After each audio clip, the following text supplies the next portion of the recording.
What's going on, everybody? Welcome back to the channel. If you're new to the channel, my name is Mo. This is my channel, Mo Nation. So in this video, I'm going to be doing like a semi-full interior detail on these two daycare vans. I'm also going to have some help, so you're going to see Valerie in the video as well. With these, I say semi because I'm not going to be like shampooing the seats or anything like that. It's pretty much just got to do what I got to do to get it back to how it was. As y'all see, the vans are not bad. Each van is pretty much in the same condition.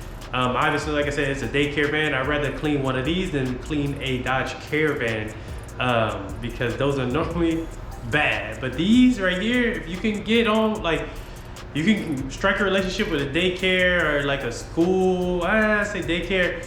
Usually the vans like these are not bad at all. So first thing I'm gonna do is hang the mats up. Y'all probably gonna see that part. And then I'm gonna try to blow everything to the front, and then we're gonna start the wipe down process. So while I'm blowing everything to the front, Valerie's gonna be wiping down up front, and then I'm gonna come to the back and start. I'm gonna wipe it down, APC wipe down. I'm using Peak Perfection diluted 10:1. And then if you may be asking, Mo, isn't it easier for you to just remove the seats? And this is my opinion on that. Removing seats on any type of detail is a big liability for me, especially for something like this where it's a daycare van that has kids and stuff like that. Removing the seats is not hard, to be honest with you. I could remove it and it could make the process faster, but then I risk the fact of, okay, I put the seats down, if it fall, I damage something, whatever. What if I don't put the seats back in right? What if it doesn't click right?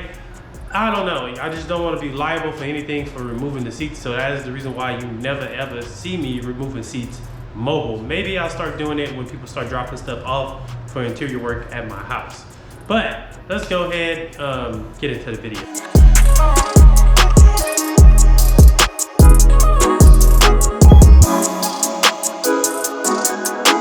So right here, what I'm doing is showing Valerie how to use the paint gun to apply some interior dressing.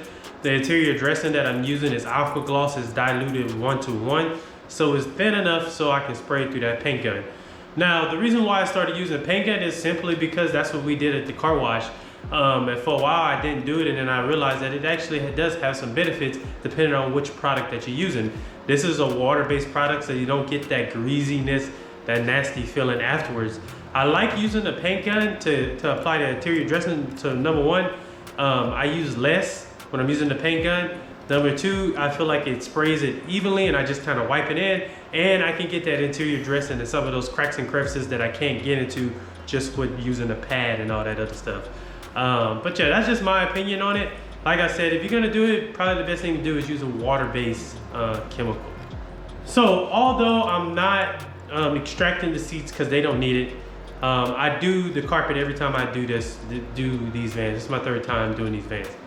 Now, the reason why is because the carpet's a high traffic area. You got these kids, all kind of stuff on their shoes or whatever, getting in and out of the van.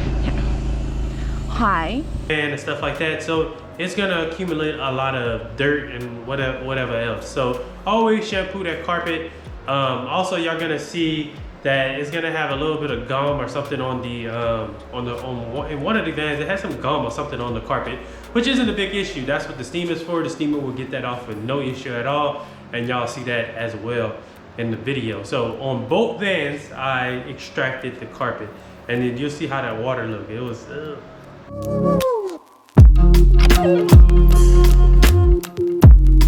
So as I was finishing up on the van, so whenever I start doing the extracting thing, I take my shoes off just because I gotta walk to the back part, and my shoes normally have some type of dirt or whatever, and it drags it into the van. So once I shampoo them carpets, you don't get inside the van with your shoes on. That's just how I operate. But once I finish extracting the carpet, or while I'm extracting the carpet, Valerie was also working on the next van, so she was doing the wipe down towards the front, and then I just joined in after I was finished and wiped down, and then it's the exact same process.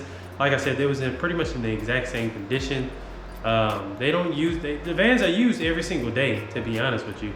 And to say they're used every single day, it's not bad.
Now, I have talked about my mat rack for a while. I did that last year, had that built. Fairly cheap too, to be honest with you. Now, that is my favorite feature that I've done to the van. So I don't have to bend over, I don't have to pull the tape out or nothing. I just hang my mats up and I do what I do. Now, it is my fault that I didn't tell Valerie my process of how I clean the mats. That's why y'all see her pressure wash it and then she going at it with a towel. What I normally do is I spray some APC on it, I agitate it with a drill brush, and then I pressure wash it. I take it off those clips, I put it on top of the van. That way the water falls off, and by the time at the end of the detail, I can just pull them off, wipe them down just a little bit, and put them back in. That's normally what I do, but I didn't tell her, and she was pretty much doing her own little thing. I'm not even gonna say much about it.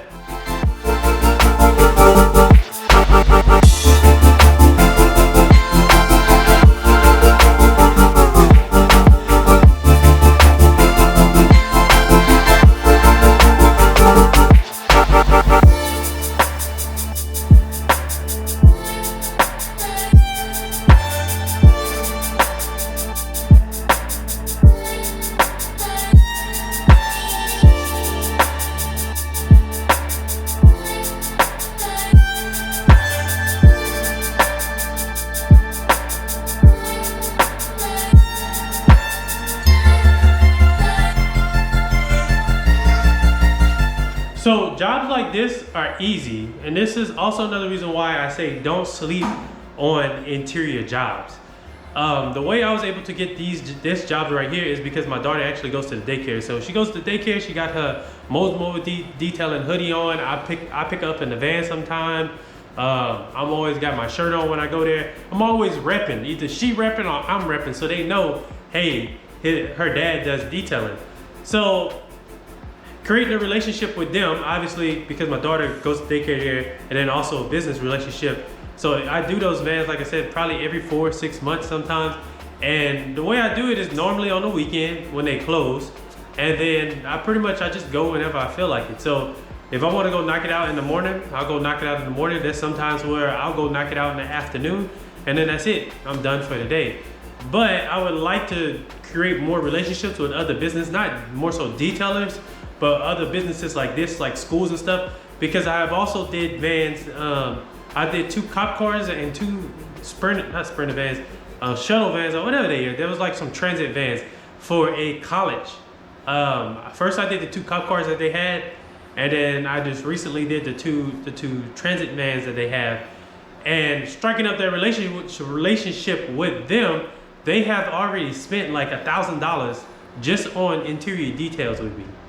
So now that I struck that relationship up with them, I did a good job with them on their vehicles and stuff like that. Every time they're gonna probably need something clean, they're gonna call me, because also they called 7 other detailers. They couldn't get in touch with anybody, and then they finally got in touch with me and was like, okay, this is our guy. So whatever price I gave that school, they're like, whatever, come and do it. And then they pay me right then and there. No, I don't have to wait for no check or nothing like that. They pay me with a card, and we call it a day. So if you have any questions, comment down below. Thank you for watching. I hope you have had a great day, and I'll see y'all in the next one.